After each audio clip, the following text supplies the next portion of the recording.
Between 1730 and 1830, China went from overseeing a handful of people with an opium habit to governing an astonishing 10 million opium addicts. Now, who do you think could have been responsible for the growth of such a destructive pastime? Turns out it was the British Empire, the notorious drug dealers of the 19th century.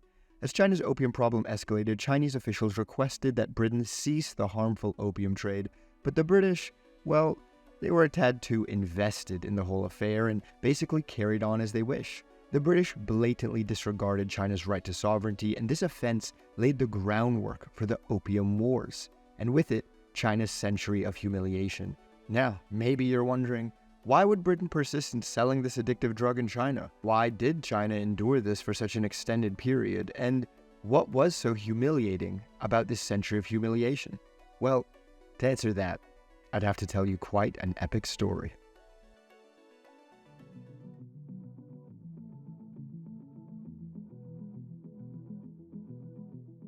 Throughout history, China has consistently demonstrated a unique approach to trading with the West. This distinctiveness became apparent to Europeans as far back as the 14th century when historic dudes such as Marco Polo were exploring the Chinese Silk Road.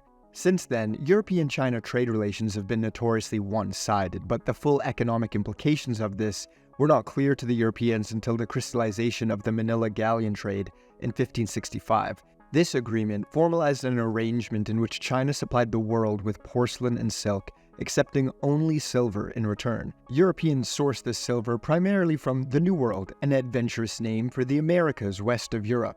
These lands weren't new as much as they were new to Europeans who had discovered them and promptly began scaling mining operations for all the precious metals the New World had to offer.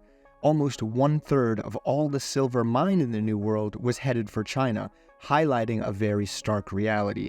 Europe had nothing to offer China other than money.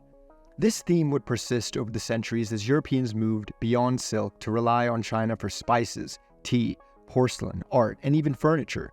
Meanwhile, China's interest remained fixed solely on silver, until, that is, a new and intriguing product entered the scene: opium. Now, opium's arrival in China wasn't exactly a shady deal by some British trader saying, "Hey, I'm short on my silver this month, want to get super high?" Instead, opium was actually introduced to China nearly 1,000 years earlier during the Tang Dynasty, and it was introduced by Arab merchants who used it for medical pain relief. Fast forward to the 1600s, and some degen Dutch traders are all like, "Hey, people in China, have you ever tried mixing opium with tobacco?"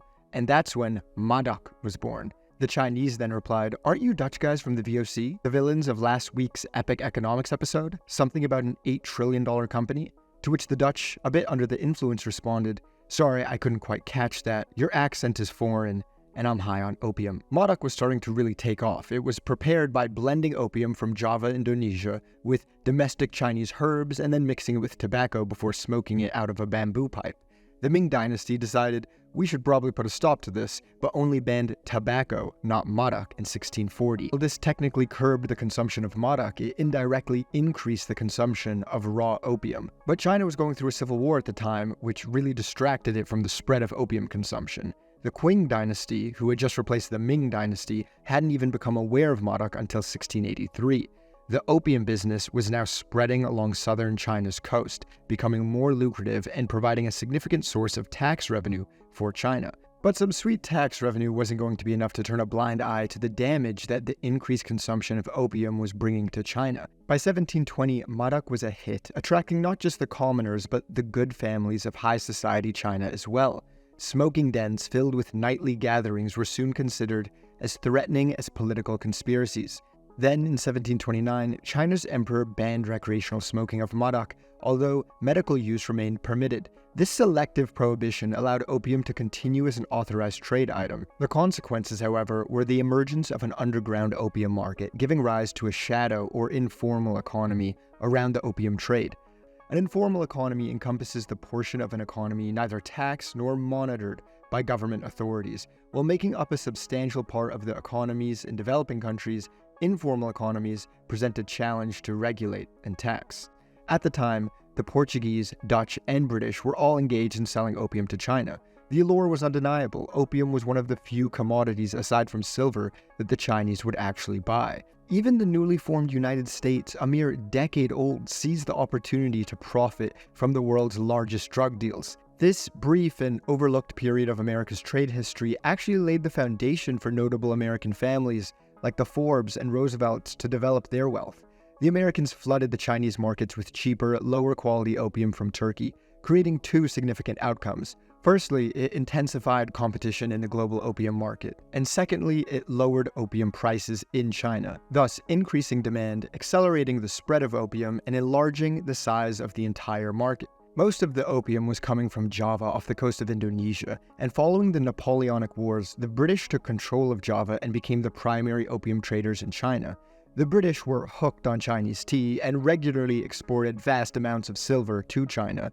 So, eager to recoup some wealth after some expensive wars, the British found that counter-trading in narcotic opium could reduce the trade imbalance with Chinese manufacturers. A trade imbalance is the difference between the monetary value of a nation's exports and imports over a specific period. The Chinese soon put an end to the importation of opium, but the British East India Company was facing a dire financial crisis in 1780, and this new policy just wasn't going to cut it for them, so the company turned to opium smuggling.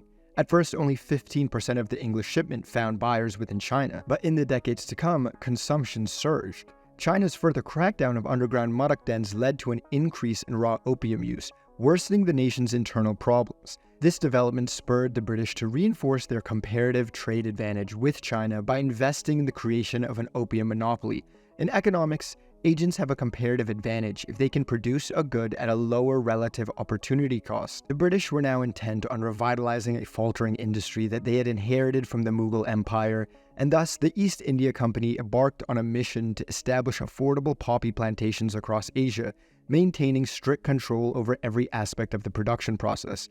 Now, heavily involved in selling substantial quantities of raw opium, the British prohibited their partnering merchants from further refining their product.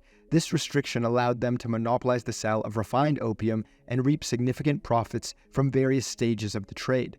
The demand for opium in China skyrocketed, drawing more European merchants to this increasingly profitable market. As one Chinese merchant once put it, "Opium is like gold. I can sell it anytime." This combination of profitability and scarcity prompted Chinese dealers who were permitted to sell within Chinese territories to seek additional suppliers, thereby heightening the global appeal of the opium trade.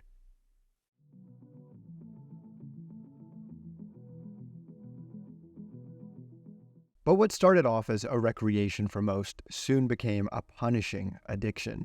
Those who stopped were subjected to severe chills, nausea, and cramps. Now, a couple million people in China were addicted, and once addicted, people would do almost anything to continue getting access to the opium, as thousands of people were now dying from withdrawal. So then, in 1810, China's emperor spoke out against opium as a harm to the nation, describing it as an evil that undermined the good customs and morality that China was built on. In the face of growing consumption, he implored China to turn their backs on the deceitful merchants profiteering off China's downfall, and announced strict laws against anyone participating in the opium trade. To circumnavigate increasingly scrutinous regulations, British merchants converted old, unsuspecting ships into floating opium warehouses. Inbound opium ships would unload a portion of their cargo onto these floating warehouses, where their narcotic was eventually purchased by Chinese opium dealers. The British had scaled their opium exports from less than 500 crates a year in 1729 to over 30,000 a year by 1839. Profits from opium sales now paid for all of Britain's tea. Meanwhile, the population of opium addicts in China had crossed 10 million, and China had completely erased the benefits of its once prosperous trade balance. With the trade now happening in the shadows, the Chinese were now, in a cruel display of irony, paying for the British opium in silver. Chinese leaders long debated how to end the opium trade, but the corruption and bribery happening throughout lower levels of government proved too compelling to curb the importation of opium. Increased crackdowns simply resulted in an increase in drug smuggling by European and Chinese traders. So then in 1839, China's Governor-General Lin Zexu decided enough was enough and wrote a letter to Queen Victoria saying, "Would you mind please not sending any more of this opium stuff to China?" The British responded by sending over Charles Eliot, the most obnoxiously looking British aristocrat. I mean, can you imagine if the heroin outbreak happening in your backyard was propagated by such a whimsical mustache? So Charles Eliot, the guy who's basically in charge of British trade in China, writes back saying, "No man entertains a deeper detestation of the disgrace and sin of this forced traffic of the coast of China. I have steadily discounted it by all the lawful means in my power, and the total sacrifice of my private comfort in the society of which I have lived for some years past." Now, what that basically means in my normal voice is Charles says he felt very bad about the opium trade, but for the most part, it was out of his hands. Now, while Charles's later actions don't really back this up, the British and American public back home were slowly learning about Britain's opium trade in China, and many people openly spoke out against it in disgust. So it's possible that Charles had every intention to negotiate with China, but China was already quite put off by the British and wasn't really looking to talk. If the century of drug dealing wasn't reason enough, China's relationship with England at the time was also unnecessarily tense, because the British had refused to bow to China's leaders during a visit, as is a custom. So now it seemed that the antagonism between the two sides was at a boiling point, and it finally boiled over due to a rather novel exchange in 1839. British merchant sailors in Kowloon got pretty hammered on rice liquor one night, and things got out of hand as they beat to death a Chinese villager. Charles Eliot arrested the culprits, paid the victim's family and the village some compensation, but refused to hand the sailors over to the Chinese authorities. He was worried they would be executed under Chinese law, which they totally would have been, and the Chinese officials at the time saw this as a travesty of justice and demanded the sailors to be handed over. Instead, Eliot held a trial on a warship out at sea, with himself as the judge and merchant captains as jurors. Charles invited the Chinese authorities to watch to assure them that justice would prevail, but the Chinese weren't very interested, and for good reason, because the whole thing was a charade. The naval court convicted 5 sailors of assault and rioting and sentenced them to fines and hard labor in Britain, but as soon as they had made it home, British courts later overturned the verdict. This violation of China's sovereignty was a tipping point, and China, feeling particularly disrespected, pulled Chinese laborers out of the lucrative trade city of Macau, banned the sale of food to the British, and spread the fake rumor that the freshwater springs used by the British merchant ships had been poisoned. Tensions were rising, and the situation escalated when a ship owned by a prominent opium merchant was attacked by pirates. Rumors circulated among the British that the Chinese soldiers had been the ones to attack the ship, and Eliot ordered all British ships to leave the Chinese coast. Macau then prepared to bar British ships from its harbor, and Governor-General Lin was starting to look like a hero in China. This left over 60 British ships and 2,000 people stranded off the Chinese coast, running low on supplies. The British then sent a naval fleet to go protect their fellow Brits, and Eliot warned the Chinese authorities that the embargo on food and water had to be lifted. Eliot then sent 2 armed ships to Kowloon to buy supplies from the Chinese peasants, and also secretly do a shady opium deal. The Brits encountered 3 Chinese battleships, and after a bit of a standoff, the British were allowed through, and some Chinese sailors provided them with the basic necessities they were after. But the Chinese commander in Kowloon still refused to let the locals trade with the British and confined the townspeople inside the settlement. Tensions grew throughout the day, and Eliot issued an ultimatum: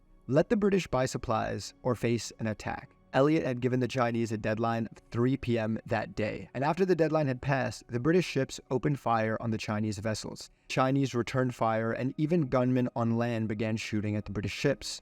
Nightfall ended what would be known as the Battle of Kowloon, the pre-fighting of the Opium War. After the Battle of Kowloon, Eliot circulated an essay amongst the Chinese, stating that the British wanted peace, but refused to wait around to be poisoned and starved. The British were able to get the supplies they needed and leave by bribing their way through the government officials of Kowloon. After the British left, the local commanders of Kowloon claimed a victory against the British, reporting that a British warship had been sunk and 40 to 50 British had been killed. This would give China false hope and set the stage for the beatdown that was coming. The misunderstandings, miscommunication, and apparent distrust between the two parties all escalated into a major global conflict that would unfold as a dark chapter in China's history, the Opium Wars.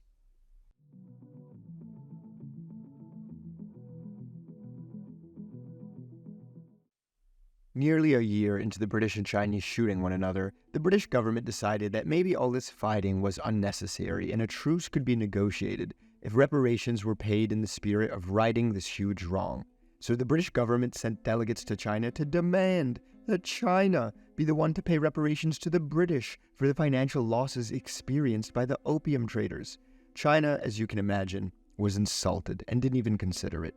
2 months later, British naval forces arrived off the coast of Macau, and the Royal Navy used its superior military powers to issue a rather decisive victory.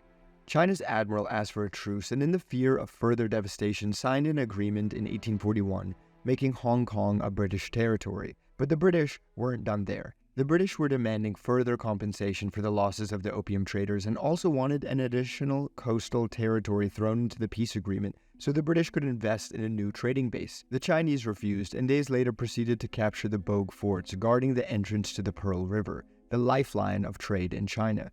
China had finally had enough and was ready to negotiate a deal with Charles Elliot. But our man Charles was only in charge of Britain's trade in China, and the Opium War had turned trade policy into war policy. So the shots were now being called not by Charles Elliot, but by an equally British-sounding man referred to as Lord Palmerston. So our guy, Lord P, was Britain's Secretary of Foreign Affairs, and he felt strongly that Charles Elliot had not extracted enough value during the negotiations, so he fired him and went back to the bargaining table to ask for more. A lot more. The British were now demanding compensation for the opium that was destroyed, compensation for the cost of the war, the opening of further ports for international trade, and the establishment of diplomatic relations. The Chinese were furious and ceded peace negotiations immediately before planning their own surprise of a counterattack on the British. It was unsuccessful, and the British easily dismissed China. The British then went on to capture Shanghai, leaving them on the door of China's capital, Nanking. Faced with the possibility of a British assault on Nanking, the Chinese now had to accept a peace agreement. But the British felt they'd have more bargaining power after inflicting the pain, rather than having the Chinese negotiate in fear of it, and the British captured Nanking. This put an end to the fighting, but it was only the beginning of China's humiliation. The ease at which the British had defeated the Chinese armies seriously affected the Qing dynasty's prestige. The war was finally concluded by the Treaty of Nanking, signed on the 17th of August in 1842. The treaty ceded Hong Kong and surrounding smaller islands to Britain, established that China's 5 biggest trade cities would be open to the West, and it stipulated that China would pay $21 million to Britain in reparations for the destroyed and confiscated opium.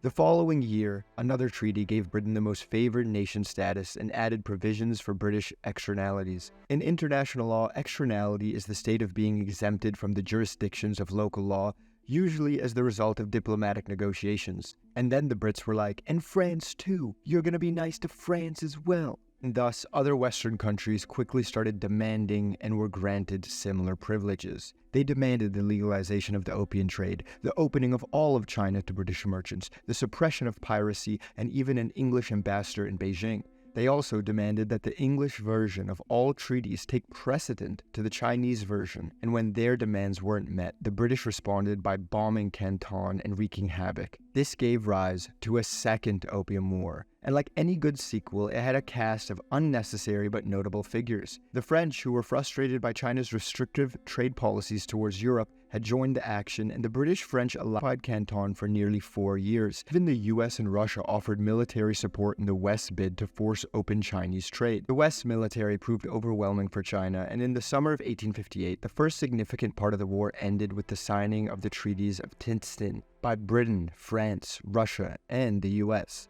These treaties opened 11 more ports to Western trade and made several other concessions. However, the Chinese initially refused to ratify them until, again, the British inflicted more pain. The British had captured Beijing and were considering destroying the Forbidden City. The French refused to participate, but the British, angered by the kidnapping of their prisoners by China's military, decided instead to burn the Summer Palace, an infamous move driven more by spite than strategy.